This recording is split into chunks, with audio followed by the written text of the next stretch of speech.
Okay, so thank you all for joining us today at our presentation on practical tips to enjoy more fruits and vegetables. We are joined by Sandra, who is a dietetic intern with Be Well Solutions.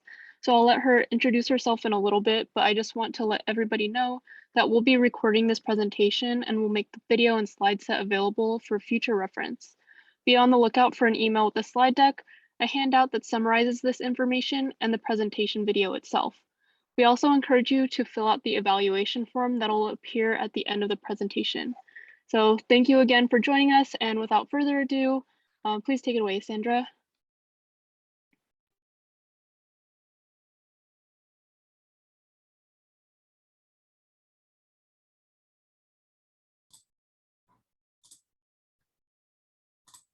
All right. So can everyone see my screen okay? Yeah, awesome. All right, so thanks Hannah for the intro. And thanks everyone for joining us today for our practical tips to enjoy more fruits and vegetables. Before we go ahead and get started, I'm just going to share a little bit about myself. Like Hannah said, I'm a dietetic intern. I'm currently working with Linda, who's a dietitian at UC Davis Occupational Health. I've been working with her for the last 5 or 6 weeks. I graduated from San Diego State University in May of 2019 with a Bachelor of Science in Foods and Nutrition. After that, I worked as a dietetic technician at Sharp Mesa Vista in San Diego for a couple of months before I started my dietetic internship, which is what I'm working on right now through a program called Be Well Solutions. And I'm also currently working on my Master of Public Health at Utah State University. So our agenda for today, we're going to go over why we should eat more fruits and vegetables, some practical tips to enjoy more fruits and vegetables, and we'll have a Q&A session at the end. So if you have any questions throughout the presentation, just go ahead and write them down and we'll answer them at the end. All right, so we're going to go ahead and get started. So why are fruits and vegetables important? So currently in the United States, only 1 in 10 adults get enough fruits and vegetables. And eating a diet rich in fruits and vegetables is very important because it can help reduce the risk of chronic diseases like cardiovascular disease, cancer, type 2 diabetes. And while a lot of the research on fruit and vegetable intake focuses on the benefits of antioxidants specifically, which are the ones that help our bodies help prevent damage to our cells, and those are the ones that are associated with the prevention of chronic diseases, like the ones that I mentioned above. We might find that increasing fruit and vegetable intake in our daily meals may alter certain dietary patterns. And what I mean by this is we may find that as we start increasing the amount of fruit and vegetables in our daily lives, other maybe less nutrient dense foods are displaced from our plate because we're filling it up with more fruits and vegetables.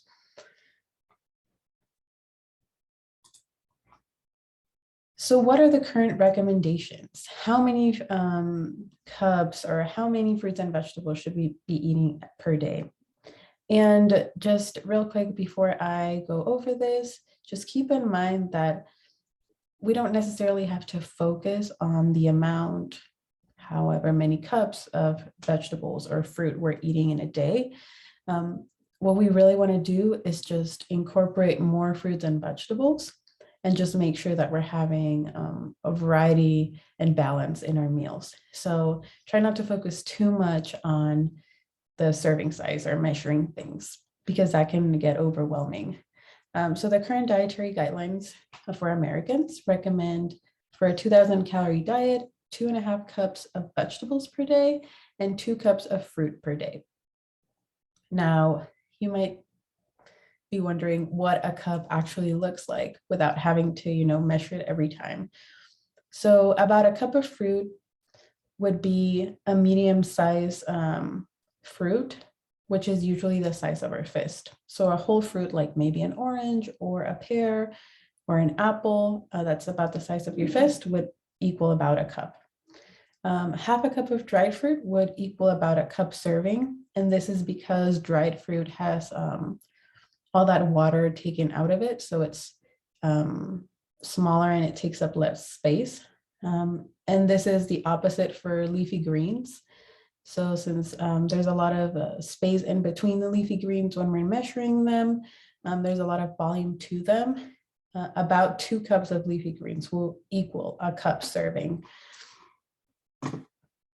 And I have a section of really nice infographic right here that kind of is a visual for these cup measurements. So for carrots, about a fist, the size of your fist is what would be equal a cup.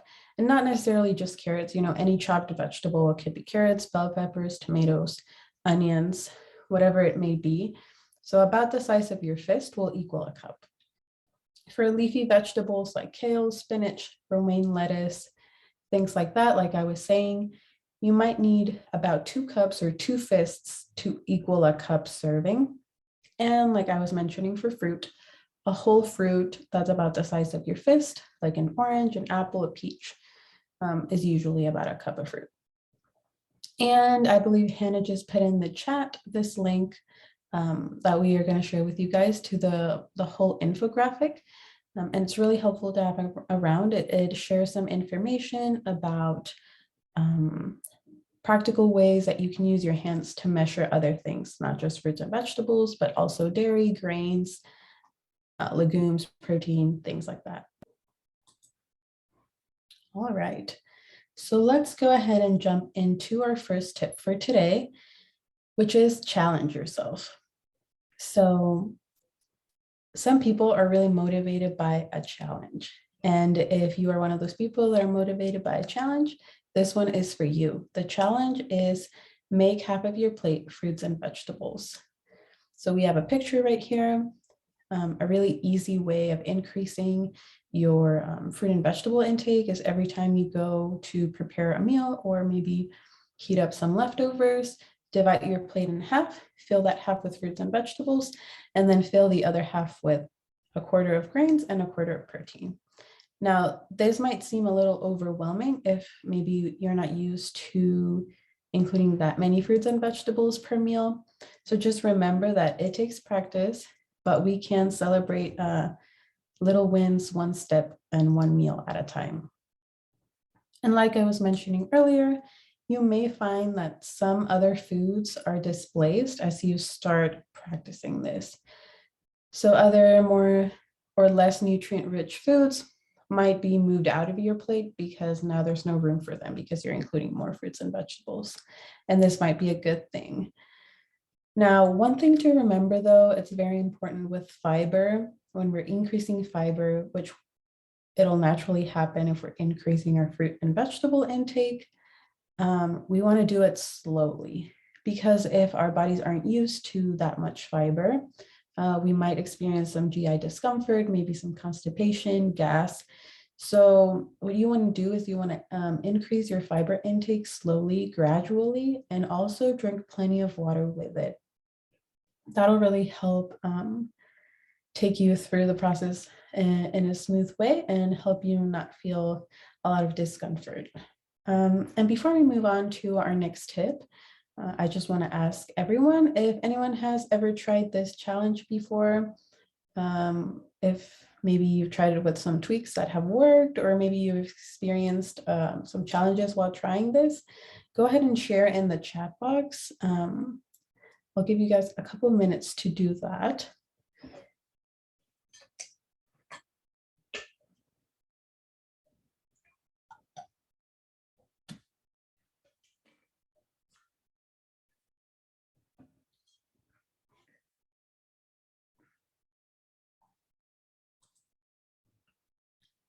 Anyone has tried this challenge before, feel free to share.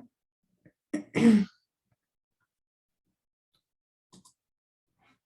if not, that's okay. We can move on to our next tip. So our next tip is start your day with fruits and veggies.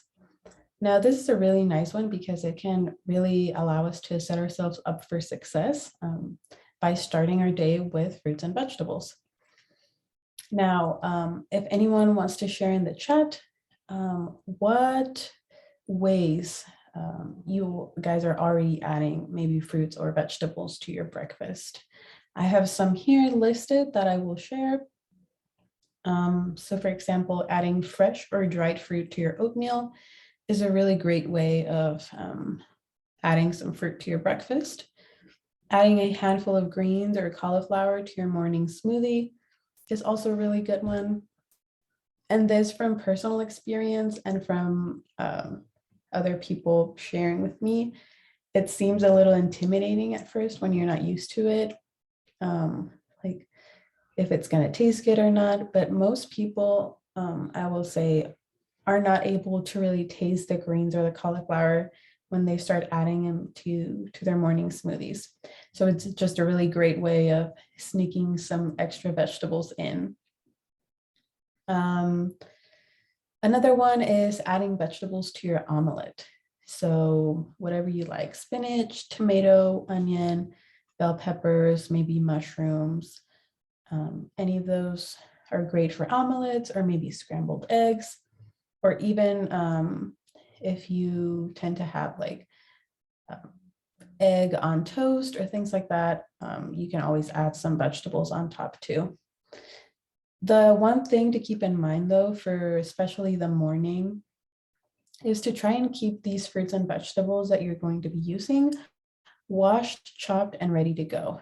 Now, this is very important because especially in the morning, we're usually trying to have breakfast as quickly as possible, or we're in a hurry because we need to head out the door, go to work. So it's very important to try to minimize the amount of steps that we have to take in order to add these fruits and vegetables to our breakfast. So maybe you already have a case of washed berries in there ready to go for your oatmeal, or you have some chopped bell peppers and mushrooms that'll go in your omelet, or maybe some frozen veggies that you'll be able to throw in your smoothie. I see Hannah here in the chat said she loves adding frozen berries to her morning oatmeal. Yeah, and that's a very good way too. I've heard a lot of people do that with frozen berries to their morning yogurt as well, or even for snacks. That's a very easy way of adding fruits. So thanks for sharing, Hannah. We're going to go ahead and move on to our tip number 3. Choosing fruits and veggies as snacks. And so for this one, we want to start with placing our ready-to-eat fruits and veggies in sight. So most of the time when we're looking for a snack, we're already hungry. We're already trying to find something that we can eat quickly, that we don't have to prep a ton. So placing ready-to-eat fruits and veggies in sight will really help us reach for these fruits and veggies when we're hungry and looking for something to eat that's quick. So by placing them in sight, what I mean is, let's say we have a bag of baby carrots or maybe celery sticks that we got at the grocery store.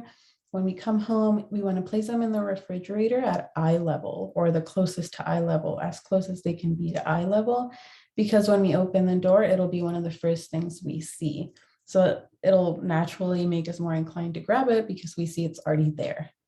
Same thing for fruit. If you have a bowl of fruit sitting in your dining table or kitchen counter, make sure that it's where it's visible. So maybe somewhere you walk by or whatever, so that when you walk by, you can see it. And so you'll be able to reach for a piece of fruit.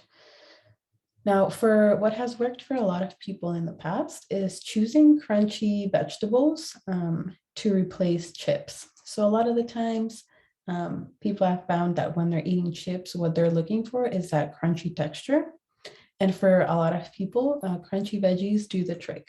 So carrots, celery sticks, bell peppers, maybe some green beans. Try it and you might find that it satisfies your craving for a crunchy texture. Carrying dried fruit and nuts with you is also a great option. And a really great tip that I learned from one of the dietitians that I worked with earlier in my program was P plus P. So the P plus P method for building snacks. And this stands for produce plus protein. So I have a couple of examples here. Feel free to share in the chat if you have any other combinations or ideas that we can try. So for produce here, I have berries, and then for protein, I have Greek yogurt. So berries plus Greek yogurt. Then I have apple or celery sticks plus peanut butter for protein. Carrots or bell pepper plus hummus for protein. And these really work well together for a couple of reasons. So produce, the fruits and vegetables will give you that fiber. And then the protein will usually also come with a little bit of fat. So you're already getting fiber, protein, and fat, which is a combination that'll help keep you full for longer periods of time. So this is a really great way of building a balanced snack, and also one that'll help you stay full until your next meal. So I see someone shared in the chat, spinach with yogurt. So that's a really interesting one for if you want to try maybe something a little bit more savory. That's a good one. Thanks for sharing. I've also heard of hard-boiled egg and then some kind of veggie on the side. So maybe celery or baby carrots or things like that. I've also heard people make celery stick boats with tuna salad. So instead of having their tuna salad with like a piece of toast or crackers, they'll do the celery sticks instead. I've heard that as well. And then feel free to keep sharing if you have any other combinations in the chat box. I'm sure people would appreciate having more ideas for balanced snacks. We are going to go ahead and move on to our tip number 4. So adding more vegetables to pastas, soups, sandwiches, or wraps. And the first thing that I want to mention for this one is a very easy way of doing this is just doubling the amount of vegetables in a recipe. So a lot of times we already have a favorite pasta recipe or a favorite soup recipe that we like making maybe once a week or however many times that calls for a certain amount of vegetables. So you might want to try just doubling the amount of vegetables in that recipe. You might find that it's a very easy way of just adding more vegetables. Now this might seem a little intimidating at first, so go ahead and try maybe a quarter more of vegetables. Once you see how that works, you can see if maybe next time you want to add a half more or however much more you want to add until you are comfortable with that doubling of the vegetables.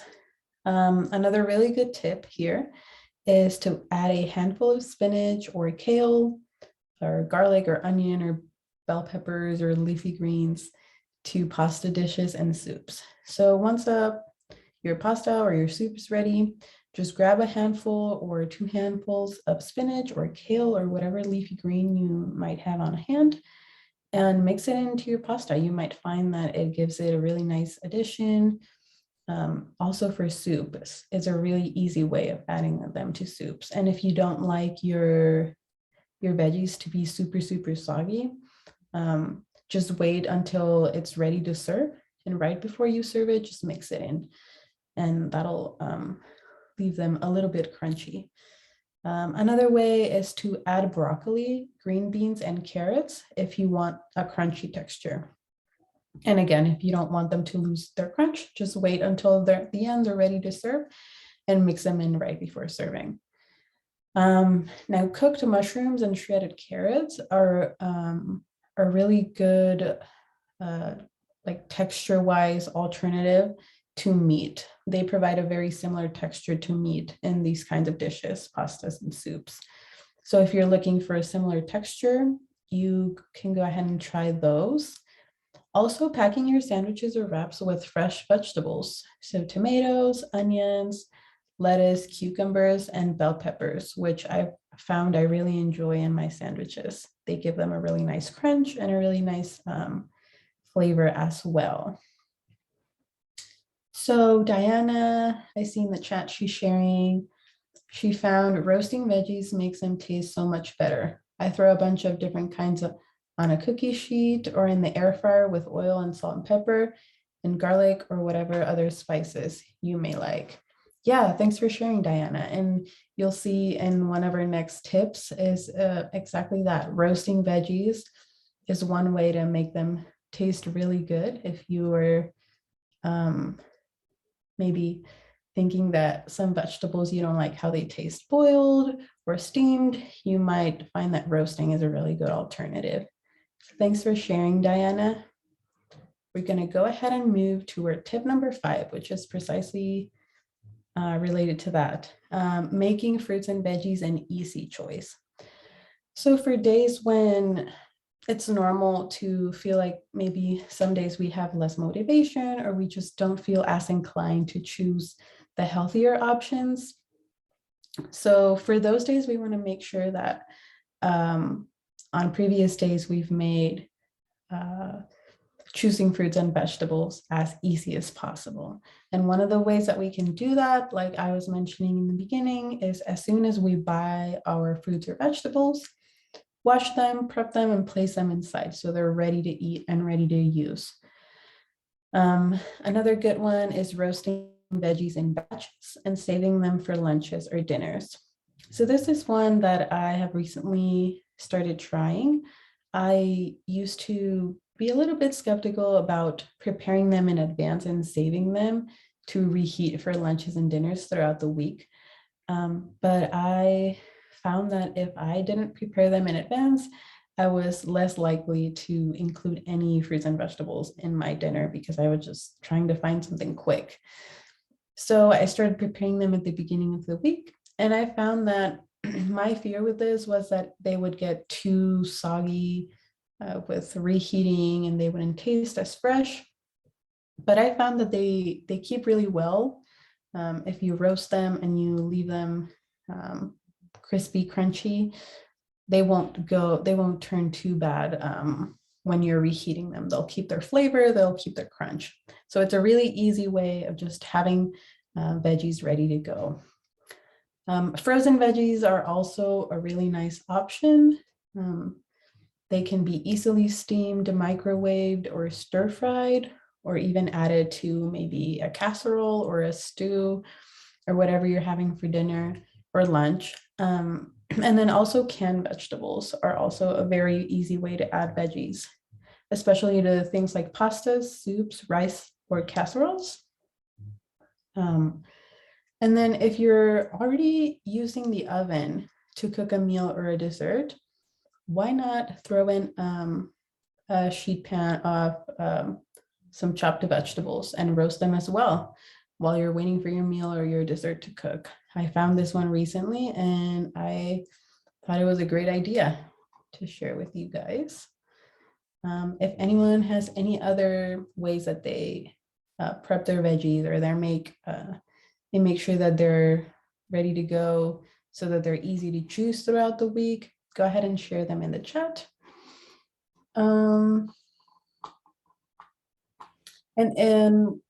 while you guys are sharing those, it is important to keep in mind that all these tips, especially for this one, it's really important to think about what's easy for you and what works best for you. So you don't have to try all of these things. You don't even have to practice all of these things. Just try to find whatever a couple that work best for you and start doing those. Whatever works best for your schedule, for your routine, whatever you like best, and start working on those things. All right. Oops. Okay, so we're gonna go ahead and move on to our tip number 6. which is trying new things from the produce aisle. And this one we can turn into a challenge as well for those of you that are motivated by a challenge. So the challenge could be try one new thing from the produce aisle every specific amount of time. So you can choose to, if you want to do it every week, or if you want to do it every 2 weeks, or maybe once a month, whatever works for you. And then another way of doing this is allowing the kids to choose something new that they would like to try from the produce aisle. And this is a really nice way of involving them in, picking out groceries, and even when you go home and preparing them, because research has found that kids are much more likely to try something new when they are somehow involved in preparing it. So that's a really great way of getting the kids involved. So if anyone has had any experience with getting their kids involved in trying something new, or maybe preparing something new, go ahead and share it in the chat. I'd love to know if anyone has tried this. Another way of doing this is looking for what is in season. And looking for things that are in season are a really great way of purchasing fresh fruits and vegetables on a budget, because usually things that are in season will be much cheaper than things that are out of season. And it's also a great opportunity to try certain things that are that might be fresh when they're in season, as opposed to having to buy them maybe frozen or canned when they're off season, because they might not be available at the store. And then another way to do this is implementing a try it Tuesday or try it Thursday, or whatever day of the week works for you, where you want to try something new and prepare something new. I see in the chat someone shared that raw cauliflower and yogurt, dipping it in yogurt. Oh, that's also a really good one. I might try that one. That sounds really good. Thanks for sharing that for a snack idea. So again, if anyone has had any experience with letting the kids try something new, choose something new to try, go ahead and share that. And we're going to move on to our tip number 7, which is Meatless Monday. And again, with this one, it doesn't have to be Monday. It can be whatever day of the week works best for you. But Meatless Monday, you might have heard of this initiative before. It really started a few years back with the idea of protecting us, the environment, and animals. So the increased amounts of animal protein that we were consuming were starting to damage the environment. So there was this initiative that started to protect us, because most people do consume a lot more protein than we need, and then also the animals and the environment. So this tip would consist of choosing a day of the week to eat a meatless meal. And this would also challenge you to try and find new fruits and vegetables that you enjoy, as well as new ways to season them or new ways to cook them. And who knows, you might actually find something that you really enjoy while you're trying new recipes. And I have a link here on this slide that we have shared in the chat that shares some really nice recipes that are meatless, or that substitute animal protein for plant protein. Now, this does not mean if you decide to implement a meatless day of the week, it does not mean that you will not eat any protein that day. Like I said, we would just be removing animal protein. However, there are a lot of sources of plant protein that are very healthy, like beans, lentils, tofu, edamame, quinoa, oatmeal, nuts, and nut butters. So all of these alternatives are great to include on those days where, if you decide to remove animal protein and substitute it with plant protein. If anyone has any favorite recipes for meatless recipes that they'd like to share, go ahead and share them in the chat as well. And that link has some really, really delicious and fun recipes that I encourage you guys to try. Now, while we're talking about protein, let's go ahead and look and take a quick look at what a serving of protein looks like. So the protein recommendation is 5.5 ounces per day. And like I was mentioning, most of us tend to consume more adequate amounts of protein or even more protein than what is recommended. Our body does need protein to stay healthy. However, the serving size might be smaller than what we're accustomed to or what we might think that a serving size is. So a serving size of fish, meat, or poultry is 3 to 3.5 ounces, or about the size of your palm. A serving size might also be a large egg, a half a cup of beans or legumes, a cup of milk, or 6 ounces of yogurt. And I have a link to a really handy infographic by the American Heart Association that we have shared in the chat that kind of shows you a visual of what these portion sizes look like. So it's really nice to kind of look at it to give us an idea of what the portion sizes are and kind of figure out where we're at, if we're eating maybe more or less than the recommendation. All right, so beans are a really great alternative to plant protein. They're a great source, to animal protein. They're a great source of protein that comes from plants. And they're also very rich in other nutrients like calcium, iron, they've got some fiber. And this is also the case for lentils. So those two are really good alternatives if you're trying to find a way to substitute maybe red meat or things like that. Beans are a great alternative.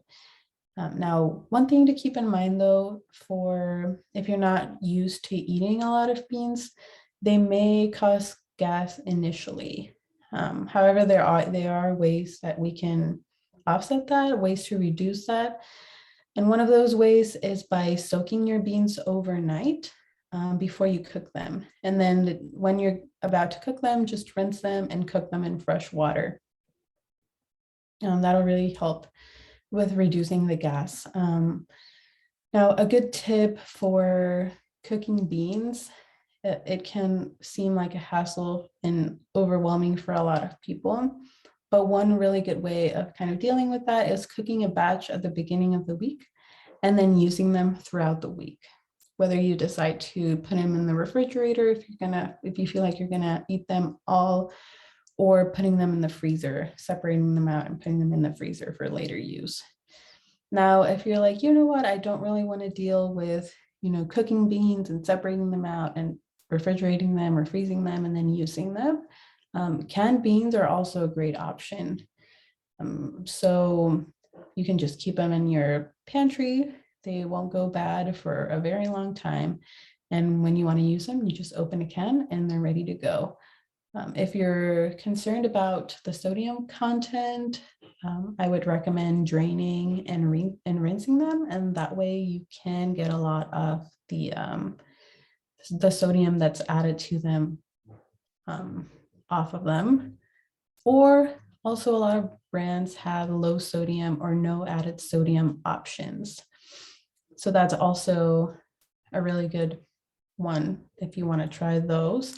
They usually come in a different colored label, or you'll see some bolded letters that say no sodium or low sodium, or you can always just look at the ingredient list as well. All right. So we're moving on to our very last tip here, just tip number 8, take the next step. And this one's for those of you that are maybe already practicing these tips or just wondering, if there are any steps after you've already started implementing all these. Now it's time to think about variety and think about color. And we can turn this into a challenge as well. So creating colorful meals, whether that is if you're having a salad, try having as many colors of fruits and vegetables in your salad as you can, or try making your sandwich or your wrap as colorful as you can.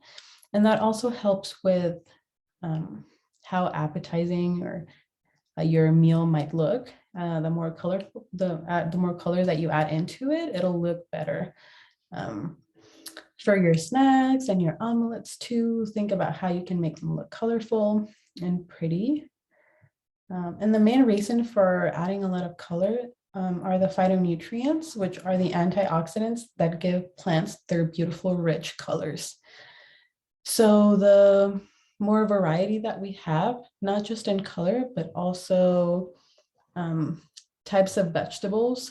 So if maybe it's easy to get into the routine of, eating the same vegetables over and over again, maybe because we like them or they're easy to prepare or whatever it may be, but it's really important that we try to include as much variety and as much color as we can so that we're getting as many vitamins, minerals, antioxidants in the diet as possible.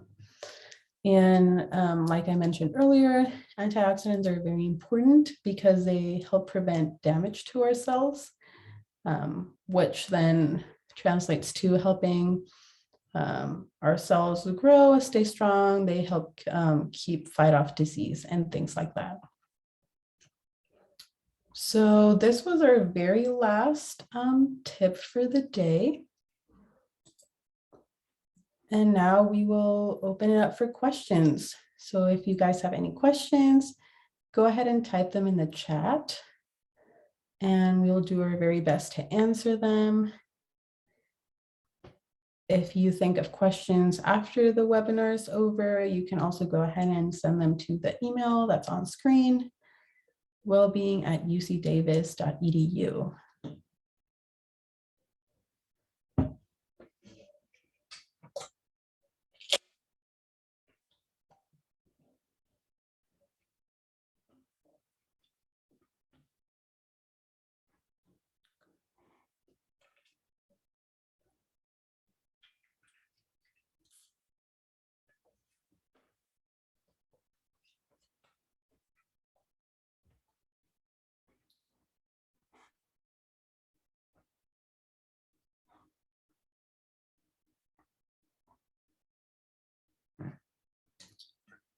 So again, we're waiting for questions. If you have any questions, go ahead and type them in the chat. I see one question coming in.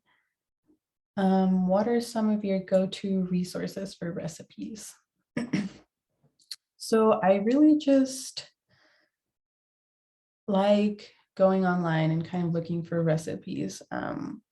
One of the ways that I most recently started like vetting recipes or maybe looking at them is by looking for blogs from other dietitians. It's a really nice way of making sure that your recipe has already been screened by someone. So I usually just, when I go in, I look for blogs or websites or posts from other dietitians. So that's usually my go-to for recipes. I did try the,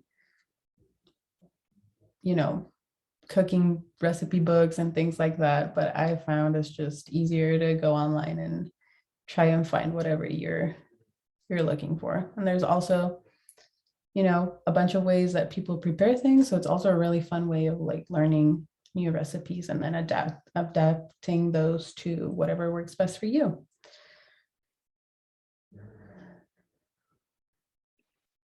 So we have another, oh, sorry about that.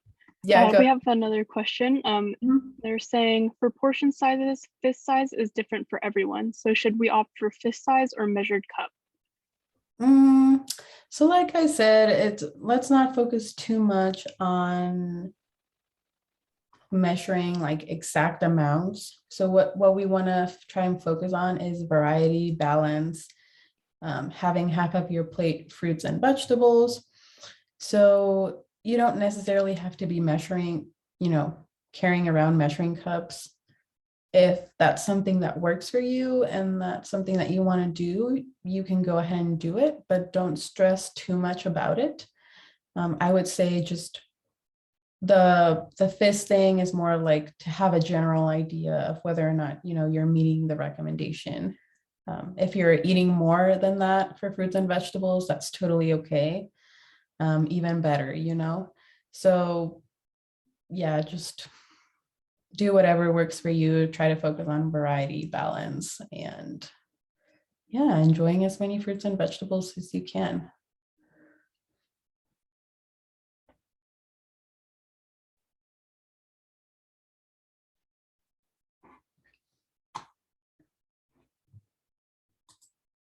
We have another question. So, in your professional opinion, what is the best diet? Okay, so I think I'm with most dietitians on this one, where the most common answer is going to be we don't necessarily like the word diet. So, diet in terms of a word to describe an eating pattern is more like how I would use the word diet, but I wouldn't, you know, recommend a diet in terms of like restricting certain foods or things like that in order to, lose weight or anything like that. So, um, the best eating pattern and the healthiest way of eating is, again, like I said, focusing on variety, moderation, balance. You don't necessarily have to, restrict any of the foods that you like. We can enjoy all foods. We can have dessert as long as we're having it in moderation. And then a really good way of then doing this, again, I repeat, is trying to make half of your plate fruits and vegetables. And then for the other half, you want to fill up your half with your grains and the other half with protein. And when you start practicing this, you might find that some foods that maybe you didn't think would fit into your plate do end up fitting into your plate. For example, a piece of pizza, it has the cheese, maybe it has some ham for protein. It has the carb or the grains in the crust. And if you throw in some vegetables, it might even have some fruits and vegetables as well. So you're already getting a piece of each of the things in your plate that should be in your plate. So again, everything fits in your plate in variety, moderation, and balance. I hope that answers your question.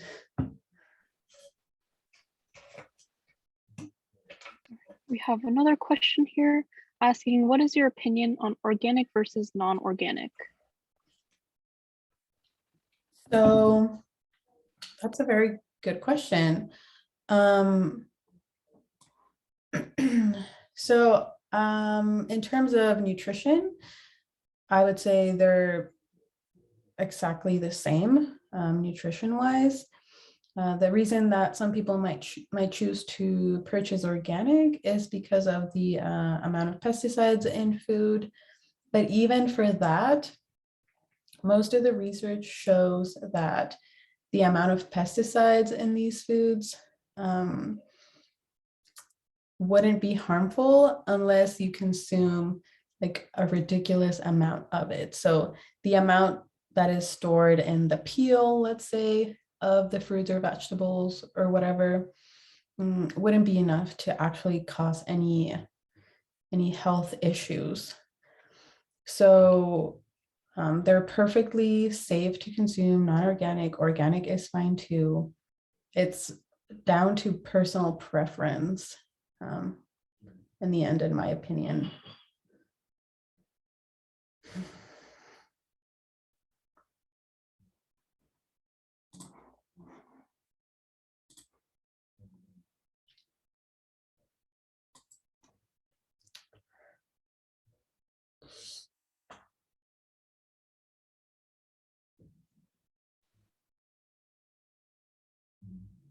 If you would also like to ask a question by just speaking up, feel free to raise your hand and then we can let you ask away.